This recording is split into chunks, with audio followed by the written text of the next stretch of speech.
अगर आप इस फेस्टिवल सीजन पर एक ईवी परचेस करने का प्लान कर रहे हैं तो मेक श्योर इस वीडियो को आप जरूर देखें, क्योंकि इस वीडियो में हम ना सिर्फ ईवीज के फायदे क्या क्या हैं उनको समझेंगे, बल्कि इसके नुकसान क्या क्या हैं उनको भी जानेंगे। तो फिर आप अच्छे से कंपेयर कर पाएंगे कि पेट्रोल व्हीकल आपके लिए सही ऑप्शन है या फिर एक ईवी परचेस करना आपके लिए ज़्यादा फेवरेबल रहेगा। सो मेक श्योर आप इस वीडियो को पूरा देखें। With that being said, EV वाले सीरीज के नेक्स्ट पार्ट में स्वागत है गाइस आपका। Let's get started. तो फायदों की अगर बात करें तो सबसे बड़ा फायदा जो है वो है इसका चलाने का खर्चा। ईवीज का जो चलाने का खर्चा है वो ना के बराबर है। ऑन दी अदर हैंड जो पेट्रोल व्हीकल्स हैं उनमें आपको 2 से 3 रुपए पर किलोमीटर जो कॉस्टिंग है वो आती है। ईवीज की अगर कॉस्टिंग की बात करूं तो 20 से 40 पैसा पर किलोमीटर जो इनकी रनिंग कॉस्ट है वो आपको देखने को मिलेगी। तो इसलिए ये काफ़ी टेम्पटिंग ऑप्शन जो है वो बन जाता है। और दूसरा जो इसका फ़ायदा है वो रहने वाला है इसका साइलेंट ऑपरेशन। ईवीज जो हैं वो बिल्कुल शांत तरीके से चलती हैं, तो आपको नॉइज़ पोल्यूशन से अगर चिढ़ है तो ईवीज आपके लिए एक टेम्पटिंग ऑप्शन है वो हो सकती हैं। और अगले फ़ायदे की अगर बात करें तो वो रहने वाला है इसकी ज़ीरो मेंटेनेंस। बिल्कुल इसमें ना आपको इंजन ऑयल बदलना है, ना इसकी क्लच प्लेटें डाउन होंगी, ना आपको इनका टैंक साफ करना है, ना फ्यूल फिल्टर चेंज करना है, ना स्पार्क प्लग बदलना है। तो मेंटेनेंस वाइज अगर आप एक पेट्रोल टू व्हीलर से इसको कंपेयर करोगे तो इसका ना के बराबर खर्चा है। इसमें खाली जो बेरिंग्स हैं वो आपको चेंज करने पड़ सकते हैं, सस्पेंशन का काम आ सकता है, और छोटी मोटी ग्रीसिंग वगैरह है वो करनी पड़ सकती है, ब्रेक्स की मेंटेनेंस आएगी।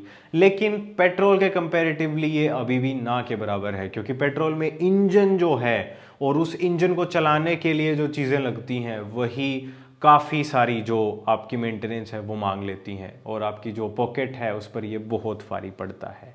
फिर अगले अगर फ़ायदे की बात की जाए तो वो रहने वाला है ज़ीरो एमिशन। क्योंकि बनाने में क्या होता है क्या नहीं होता है उसका तो पता नहीं, लेकिन चलते टाइम ये कार्बन एमिशन है वो बिल्कुल भी नहीं छोड़ती हैं। कोई हार्मफुल गैसेस हैं वो इनसे नहीं निकलती हैं, साइलेंसर नहीं है, कोई धुआं नहीं है, ऐसा कुछ भी नहीं है। तो ये भी एक बेनिफिट बन जाता है। अगला जो बेनिफिट है वो बनता है इनका पिकअप। अगर आप एक थोड़ी सी भी परफॉर्मेंस ओरिएंटेड ईवी को चला करके देखेंगे तो आपको रियलाइज़ होगा कि आपकी जो बिग कैपेसिटी मोटरसाइकिल्स हैं वो भी इतना शानदार टॉर्क और पिकअप है वो नहीं दे पाती हैं जितना एक ईवी देती है, क्योंकि इनका जो पूरा का पूरा टॉर्क है वो 0 आरपीएम से अवेलेबल होता है। So as soon as you move your throttle, आपको जो परफॉर्मेंस है वो काफ़ी अच्छी देखने को मिलेगी, और एक्सीलरेशन भी बहुत इनका स्मूथ है वो आपको देखने को मिलने वाला है। उसके अलावा नेक्स्ट अगर बेनिफिट की बात करें तो वो रहेगा कनेक्टिविटी फीचर्स। जी हाँ, ईवीज जो हैं वैसे तो पेट्रोल जो ऑप्शंस हैं उनमें भी आपको फीचर्स देखने को मिल जाएंगे, लेकिन अभी भी गैप जो है वो है। जैसे कि ये ओला है, इसमें आपको पूरी टच स्क्रीन देखने को मिलती है, इसमें आप गाने सुन सकते हैं, फ़ोन अपना ब्लूटूथ से कनेक्ट कर सकते हैं, इसमें आपको जीपीएस दे रखा है, जियो फेंसिंग दे रखी है, इसको आप अपने बच्चों को दे रहे हैं तो पेरेंटल कंट्रोल ऑन करके दे सकते हैं। आप उनकी स्पीड सेट कर सकते हैं कि कितने की स्पीड तक उनकी जो स्कूटर है वो चलनी चाहिए। तो बहुत सारे फीचर्स हैं जो कि डे टू डे लाइफ में भी डेफिनेटली यूज़फुल हैं, वो होते हैं। और नेक्स्ट जो फीचर है वो है ओवर द एयर अपडेट्स। बिल्कुल इस स्कूटर को अपडेट कराने के लिए आपको सर्विस सेंटर जाने की ज़रूरत नहीं है। ओला का तो वैसे भी सर्विस सेंटर ना के बराबर ही है, क्योंकि जब ख़राब होती है तभी आपको सर्विस सेंटर की याद आएगी। उसके अलावा कोई भी ऐसी मेंटेनेंस नहीं है जो कि आप खुद से नहीं कर सकते या बाहर नहीं करवा सकते। हालांकि वो रिकमेंड मैं नहीं करूँगा क्योंकि वारंटी अवॉइड होती है उससे, बट फिर भी एक कहने की बात है कि इसमें अपडेट्स हैं वो ओवर द एयर आ जाते हैं। आपको इसको वाईफाई से कनेक्ट करना है और नया सॉफ्टवेयर अपडेट है वो डाउनलोड हो जाएगा। बेसिकली फ़ोन की तरह बन गई है आपकी जो स्कूटी है वो। तो ये कुछ बेनिफिट्स हैं जो कि ईवीज़ के साथ आपको देखने को मिलने वाले हैं। और बाकी बेनिफिट्स देखा जाए तो आपको इसकी पीयूसी नहीं करानी पड़ती है, तो हर साल 100-150 रुपये का एक वो भी बेनिफिट होता है। उसके अलावा रीजनरेशन ब्रेकिंग अगर आप यूज़ करते हैं तो एक पेट्रोल व्हीकल के कंपैरेटिवली जो ब्रेक पैड्स हैं उनका खर्चा भी आपका रिड्यूस होता है। और अगर गवर्नमेंट वाले पर्सपेक्टिव से देखा जाए तो इसके ऊपर अभी ऐसा कोई भी रूल नहीं है कि आप इसको 10 साल ही चला सकते हैं। इसकी 15 साल की लाइफ है और उसके बाद भी आप इसको एक्सटेंड करा सकते हैं। अब वो एक अलग सवाल है कि ये तब तक चलेगी या नहीं, लेकिन सरकार की तरफ से ईवीज को अच्छा खासा प्रमोशन है वो देखने को मिल रहा है। आपको फेम 2 टाइप की बहुत सारी जो सब्सिडीज़ हैं वो देखने को मिल जाएंगी। सेंट्रल गवर्नमेंट आपको बेनिफिट दे रही है, स्टेट गवर्नमेंट्स आपको बेनिफिट दे रही हैं, रजिस्ट्रेशन चार्जेस इनके ना के बराबर हैं। तो ये काफ़ी सारे ऐसे पॉजिटिव एस्पेक्ट्स हैं एक ईवी को परचेस करने के, जिनको अगर आप कंसिडर करें तो ईवी एक बहुत ही अच्छी डील बन करके उभरती है। लेकिन क्या ये इतनी अच्छी डील है? अब बात करते हैं नेगेटिव्स की। तो सबसे पहला जो नेगेटिव है वो है रेंज। सबसे पहले तो कंपनी जो क्लेम करती है वो रेंज आपको मिलेगी नहीं। दूसरा, जो भी आपको रेंज मिलेगी वो लिमिटेड रहेगी। उसके बाद आप इसको चार्ज आपको करना पड़ेगा। आप अगर बैटरी बदलने वाली ईवी लेते हैं तो भी बैटरी बदलने में भी ज़्यादा टाइम लगता है पेट्रोल भराने के कंपैरिजन में।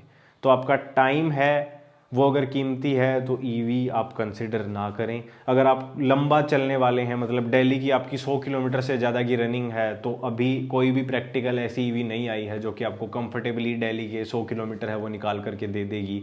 और फिर लॉन्ग टर्म में 3-4 साल बाद ईवी की जो रेंज है वो ड्रास्टिकली कम होती है, 30-40% तक का भी ड्रॉप है वो आ सकता है। और इनके जो वारंटी क्लेम्स हैं वो भी लेना इतना आसान नहीं है। और अगर आप वारंटी के लिए एक्सेप्ट भी आपकी ईवी हो जाएगी तो भी पार्ट्स आने में बहुत सारा जो टाइम है वो लग जाएगा।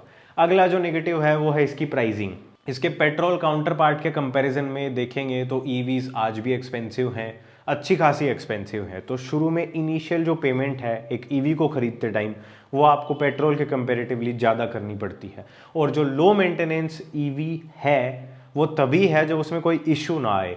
अगर कोई प्रॉब्लम आ गई तो फिर गुड लक विद दैट। और वारंटीज़ की भी अलग अलग कंडीशंस हैं। 6 महीने की किसी चीज़ की वारंटी है, 1 साल की आपकी मान लो चार्जर की और बाकी के इलेक्ट्रॉनिक कंपोनेंट्स की वारंटी है। फिर 5 साल, 7 साल, 8 साल आपको बैटरी और मोटर की वारंटी देखने को मिलती है। उसमें भी बहुत सारी टर्म्स एंड कंडीशंस हैं।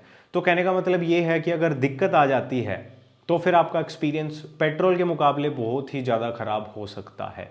फिर नेक्स्ट बात आती है पार्ट अवेलेबिलिटी की। बाहर सर्विस सेंटर पर तो पार्ट मिल जाता है, टाइम लगता है लेकिन मिल जाता है, लेकिन सर्विस सेंटर के बाहर इसके पार्ट्स मिलना ऑलमोस्ट इम्पॉसिबल है। और नॉर्मल जो मैकेनिक्स हैं वो तो इनको हाथ भी नहीं लगाएंगे। फिर अगर आप डबल सवारी चलते हैं विद पिलियन या फिर आप सामान लाद लेते हैं तो इसकी रेंज कम हो जाएगी। इसको थोड़ा सा आप खींच के चला लेंगे तो इसकी रेंज कम हो जाएगी। इसका पिकअप तो बढ़िया है लेकिन इसकी टॉप स्पीड नहीं है। अब ओला की तो ठीक है टॉप स्पीड, लेकिन ज़्यादातर जो ईवीज आती हैं जो हम लोग कंसिडर करते हैं उनकी जो टॉप स्पीड है वो किसी की 60 है, किसी की 70 है, किसी की 80 है। On the other hand Splendor भी 90-95 की जो टॉप स्पीड है वो आपको दे देती है। तो यहाँ पर डिफरेंस है।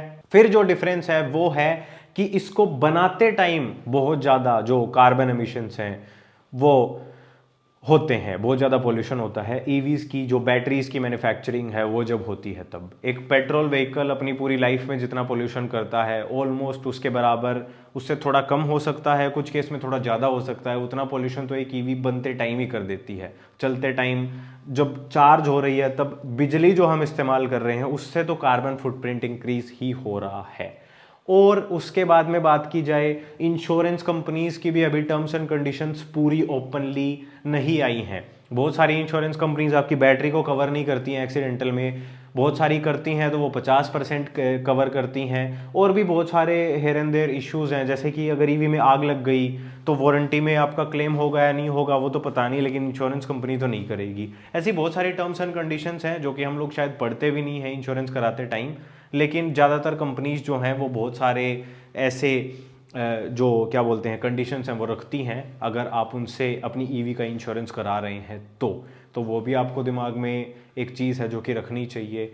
उसके बाद में अगर अगले कौन की बात करूं तो ये जो टेक्नोलॉजी इसमें दे रखी है दुनिया भर की, उसमें इश्यूज भी आते हैं। जैसे हमारा फ़ोन हैंग होता है ना, कई बार सॉफ्टवेयर अपडेट आता है, फ़ोन अच्छे से काम नहीं करता है, फिर कंपनी फिर से सॉफ्टवेयर अपडेट निकालती है उस प्रॉब्लम को ठीक करने का, तब जाके फ़ोन थोड़ा ठीक होता है। तो वैसा ही इनमें है, इनमें कोई सॉफ्टवेयर अपडेट आता है उसमें कोई ग्लिच आ जाता है, किसी में कोई ग्लिच आ जाता है, बिकॉज इतनी सारी चीज़ें हैं। तो जो डेवलपर कोडिंग कर रहा है, प्रोग्रामिंग कर रहा है, उससे भी कोई ना कोई मिस्टेक हो जाती है और फिर वो मिस्टेक हमें भारी पड़ती है।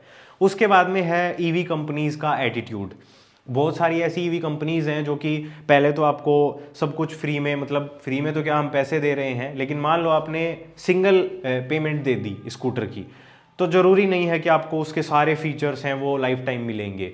साल भर बाद वो बोलेंगे कि इसका इस फीचर का सब्सक्रिप्शन लेना पड़ेगा, आपको ये फीचर चाहिए तो इसके एक्स्ट्रा पैसे लगेंगे, क्योंकि सब कुछ इंटरनेट से कनेक्टेड है। तो वो अभी चाहे तो इस स्कूटर को बंद कर सकते हैं। इतना ज़्यादा कंट्रोल हमने एक कंपनी को दे रखा है, तो ये भी ईवी का एक नेगेटिव पॉइंट है, वो बन जाता है। उसके बाद में और अगर नेगेटिव पॉइंट्स की अगर मैं बात करूं तो वो रहने वाले हैं आफ्टर सेल सर्विस। अब नॉर्मल किसी भी मैकेनिक के पास जाकर के आप इसका कुछ भी नहीं करा सकते हैं, क्योंकि वो देखते ही डर जाएगा। बहुत सारी ईवीज ऐसी हैं जिनमें अगर टायर पंचर भी हो गया तो भी आपको सर्विस सेंटर जाना पड़ सकता है, खास करके जिनमें हब मोटर लगी हुई है।